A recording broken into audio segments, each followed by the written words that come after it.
Def expo 2022 का ये आयोजन नए भारत की ऐसी भव्य तस्वीर खींच रहा है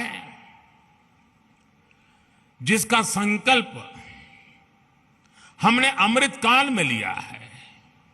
इसमें राष्ट्र का विकास भी है, राज्यों का सहभाग भी है। इसमें युवा की शक्ति भी है, युवा सपने भी हैं, युवा संकल्प भी है, युवा साहस भी है, युवा सामर्थ्य भी है। इसमें विश्व के लिए उम्मीद भी है, मित्र देशों के लिए सहयोग के अनेक अवसर भी हैं। साथियों, हमारे देश में डिफेंस एक्सपो पहले भी होते रहे हैं, लेकिन इस बार का डिफेंस एक्सपो अभूतपूर्व है। एक नई शुरुआत का प्रतीक है। ये देश का ऐसा पहला डिफेंस एक्सपो है जिसमें केवल भारतीय कंपनियां ही भाग ले रही हैं। केवल मेड इन इंडिया रक्षा उपकरण ही है। पहली बार किसी डिफेंस एक्सपो में भारत की मिट्टी से, भारत के लोगों के पसीने से बनी अनेक विध उत्पाद, हमारे ही देश की कंपनियां, हमारे वैज्ञानिक, हमारे युवाओं का सामर्थ्य आज हम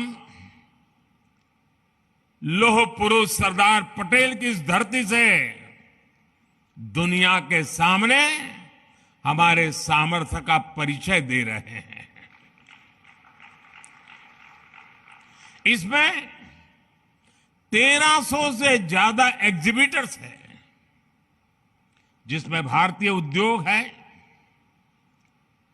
भारत के उद्योगों से जुड़े हुए कुछ जॉइंट वेंचर्स हैं, एमएसएमईज और 100 से ज्यादा स्टार्टअप्स हैं। एक तरह से आप सब यहां और देशवासी और दुनिया के लोग भी क्षमता और संभावना दोनों की झलक एक साथ देख रहे हैं। इन्हीं संभावनाओं को साकार करने के लिए पहली बार 450 से ज्यादा एमओयूज और एग्रीमेंट साइन किए जा रहे हैं। साथियों, ये आयोजन हम काफी समय पहले करना चाहते थे। गुजरात के लोगों तो भली बात पता भी है, कुछ परिस्थितियों के कारण हमें समय बदलना पड़ा। उसके कारण थोड़ा विलंब भी हुआ। जो विदेशों से मेहमान आने थे उनको असुविधा भी हुई, लेकिन देश के अब तक के सबसे बड़े डिफेंस एक्सपो ने एक नए भविष्य का सशक्त आरंभ कर दिया है। मैं जानता हूं कि इससे कुछ देशों को असुविधा भी हुई, लेकिन बड़ी संख्या में विभिन्न देश सकारात्मक सोच के साथ हमारे साथ आए हैं। साथियों, मुझे खुशी है कि भारत जब भविष्य के इन अवसरों का आकार दे रहा है, तो भारत के 53 अफ्रीकन मित्र देश कंधे से कंधा मिलाकर हमारे साथ खड़े हैं।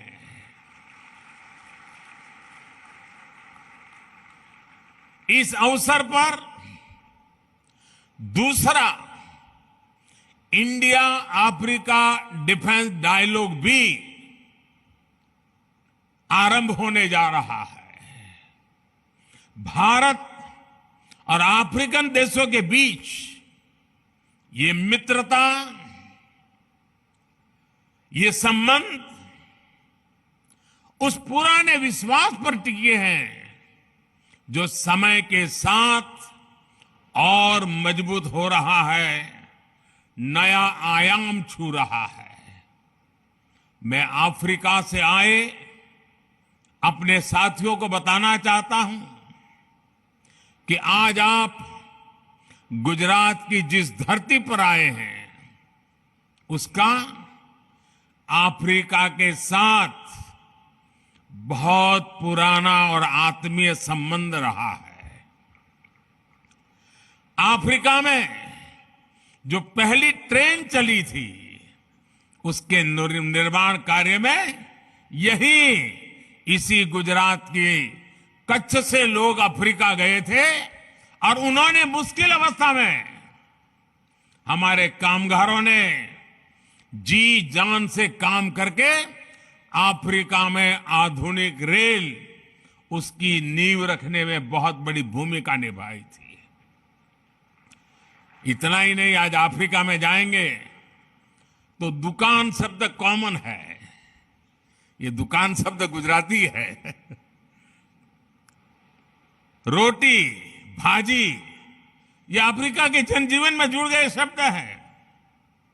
महात्मा गांधी जैसे वैश्विक नेता के लिए भी गुजरात अगर उनकी जन्मभूमि थी तो अफ्रीका उनकी पहली कर्मभूमि थी। अफ्रीका के प्रति आत्मीयता और ये अपनापन आज भी भारत की विदेश नीति के केंद्र में है। कोरोना काल में जब वैक्सीन को लेकर पूरी दुनिया चिंता में थी, तब भारत ने हमारे अफ्रीकन मित्र देशों को प्राथमिकता देते हुए वैक्सीन पहुंचाई। हमने हर जरूरत के समय दवाइयों से लेकर पीस मिशन तक अफ्रीका के साथ कंधे से कंधा मिलाकर चलने का प्रयास किया है। अब रक्षा क्षेत्र में हमारे बीच का सहयोग और समन्वय इन संबंधों को नई ऊंचाई देंगे। साथियों, इस आयोजन का एक महत्वपूर्ण आयाम इंडियन ओशन रीजन प्लस की डिफेंस मिनिस्टर्स कॉन्क्लेव भी है। इसमें हमारे 46 मित्र देश हिस्सा ले रहे हैं। आज अंतर्राष्ट्रीय सुरक्षा से लेकर वैश्विक व्यापार तक मैरीटाइम सिक्योरिटी एक ग्लोबल प्राथमिकता बनकर उभरा है। 2015 में मैंने मॉरिशस में security and growth for all in the region, यानी सागर का विजन भी सामने रखा था। जैसा कि मैंने सिंगापुर में सांग्रीला डायलॉग में कहा था, इंडो पैसिफिक रीजन में अफ्रीकी तटों से लेकर अमेरिका का तक भारत का एंगेजमेंट इंक्लूसिव है। आज ग्लोबलाइजेशन के दौर में मर्चेंट नेवी की भूमिका का भी विस्तार हुआ है। दुनिया की भारत से अपेक्षाएं बढ़ी हैं और मैं विश्व को विश्वास दिलाना चाहता हूं, आपकी अपेक्षाओं को पूरा करने के लिए भारत हर कोशिश प्रयास करता रहेगा। हम कभी पीछे नहीं हटेंगे। इसलिए ये डिफेंस एक्सपो भारत के प्रति वैश्विक विश्वास का प्रतीक भी है। इतने सारे देशों की उपस्थिति के जरिए विश्व का बहुत बड़ा सामर्थ्य गुजरात की धरती पर जुट रहा है। मैं इस आयोजन में भारत के सभी मित्र राष्ट्रों और उनके प्रतिनिधियों का हृदय से स्वागत करता हूं। मैं इस भव्य आयोजन के लिए गुजरात के लोगों और विशेष रूप से मुख्यमंत्री भूपेंद्र भाई पटेल, उनकी पूरी टीम का अभिनंदन करता हूं। देश और दुनिया में विकास को लेकर औद्योगिक सामर्थ्य, उसे लेकर के गुजरात की जो पहचान है, आज इस डिफेंस एक्सपो से गुजरात की पहचान को चार चांद लग रहे हैं, एक नई ऊंचाई मिल रही है। आने वाले समय में गुजरात डिफेंस इंडस्ट्री का भी एक बड़ा केंद्र बनेगा। भारत की सुरक्षा और सामरिक सामर्थ्य में गुजरात का भी बहुत बड़ा योगदान देगा, ये मुझे पूरा विश्वास है। साथियों, मैं अभी स्क्रीन पे देख रहा था, डीसा के लोग उत्साह से भरे हुए थे, उमंग और उत्साह नजर आ रहा था। डीसा एयरफील्ड का निर्माण भी देश की सुरक्षा और उस क्षेत्र के विकास के लिए एक महत्वपूर्ण उपलब्धि है। डीसा अंतर्राष्ट्रीय सीमा से केवल 130 किलोमीटर दूर है। अगर हमारे फोर्सेस, विशेषकर हमारी वायुसेना डीसा में होगी, तो हम पश्चिमी सीमा पर किसी भी दुस्साहस का और बेहतर ढंग से जवाब दे पाएंगे। डीसाना भाइयों बहनों, તમને હું ગાંધીનગરથી અનેક અભિનંદન પાઠવું છું। હવે તો ડીસા વાસણનો બનાસકાંઠા પાટણ જિલ્લાનો સિતારો ચમકી રહ્યો છે। इस एयरफील्ड के लिए गुजरात की ओर से साल 2000 में ही डीसा के ये जमीन दी गई थी। जब यहां मैं मुख्यमंत्री था तो मैं लगातार इसके निर्माण कार्य के लिए प्रयास करता था। तत्कालीन केंद्र सरकार को, उस समय जो सरकार थी, उनको बार बार मैं समझा रहा था इसका महत्व क्या है।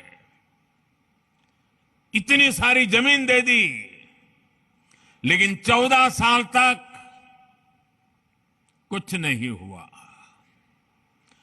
और फाइलें भी ऐसी बना दी गई थी, ऐसे सवालिया निशान डाले गए थे कि मुझे वहां पहुंचने के बाद भी सही तरीके से सही चीजों को प्रस्थापित करने में भी टाइम गया।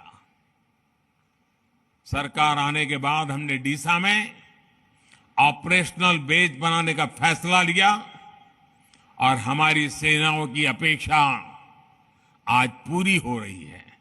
मेरे डिफेंस के साथी, जो भी चीफ ऑफ डिफेंस साहब बने, हर किसी ने मुझे हमेशा इस बात की याद दिलाई थी और आज चौधरी जी के नेतृत्व में ये बात सिद्ध हो रही है। जितना अभिनंदन डीसा को है, उतना ही अभिनंदन मेरे एयरफोर्स के साथियों को भी है। ये क्षेत्र अब देश की सुरक्षा का एक प्रभावी केंद्र बनेगा। जैसे बनासकांठा और पाटन, उसने अपनी एक पहचान बनाई थी और वो पहचान थी बनासकांठा पाटन गुजरात में सौर शक्ति, सोलर एनर्जी का केंद्र बनकर उभरा है। वही बनासकांठा और पाटन अब देश के लिए वायु शक्ति का भी केंद्र बनेगा। साथियों, किसी भी सशक्त राष्ट्र के लिए भविष्य में सुरक्षा के मायने क्या होंगे, स्पेस टेक्नोलॉजी इसका एक बहुत बड़ा उदाहरण है। मुझे बताया गया है कि तीनों सेनाओं द्वारा इस क्षेत्र में विभिन्न चुनौतियों की समीक्षा की गई है, पहचान की गई है। हमें इनके समाधान के लिए तेजी से काम करना होगा।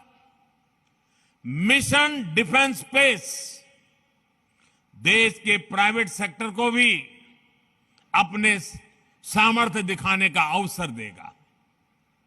स्पेस में भविष्य की संभावनाओं को देखते हुए भारत को अपनी इस तैयारी को और बढ़ाना होगा।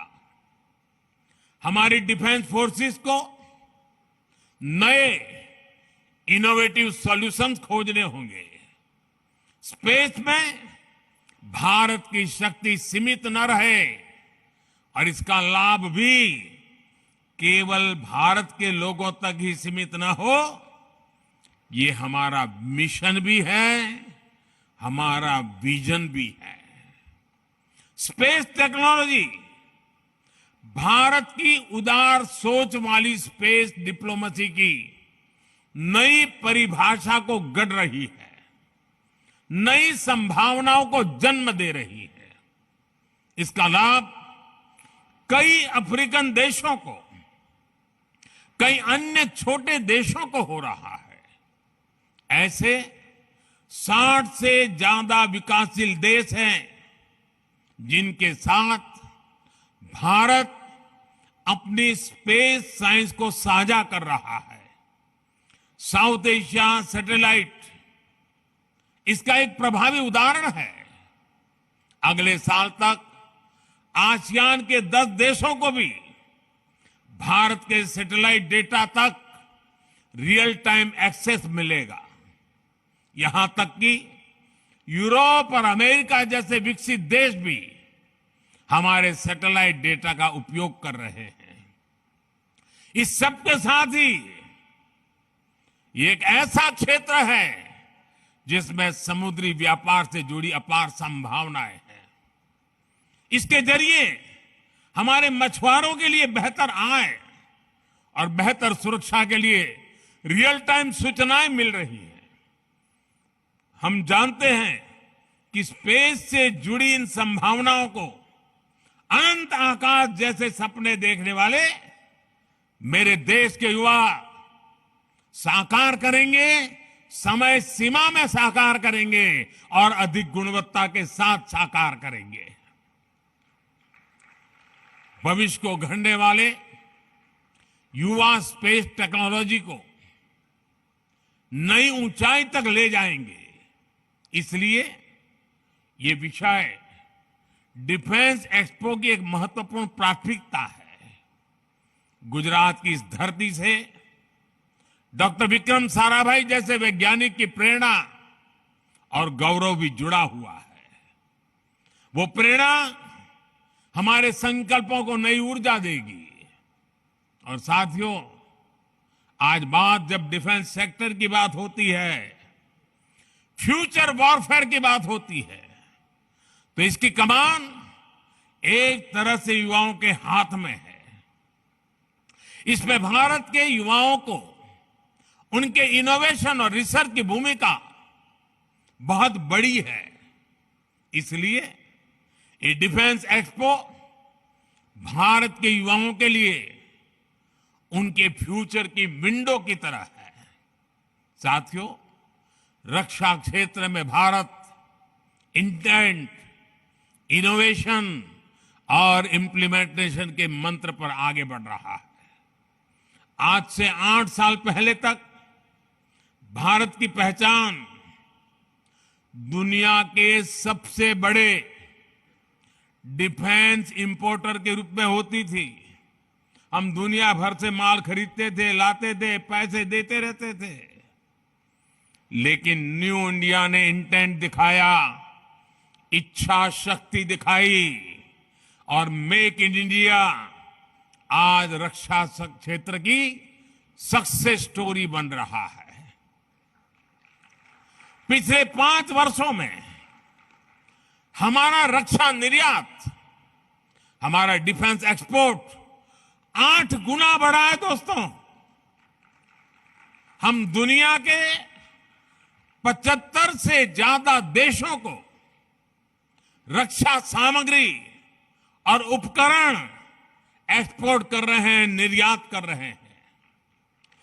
2021-22 में भारत का डिफेंस एक्सपोर्ट $1.59 बिलियन यानी करीब 13,000 करोड़ रुपए हो चुका है और आने वाले समय में हमने इसे $5 बिलियन यानी 40,000 करोड़ रुपए तक पहुंचाने का लक्ष्य रखा है। ये निर्यात एक्सपोर्ट केवल कुछ उपकरणों तक सीमित नहीं है, केवल कुछ देशों तक सीमित नहीं है। भारतीय रक्षा कंपनियां आज ग्लोबल सप्लाई चेन का महत्वपूर्ण हिस्सा बन रही है।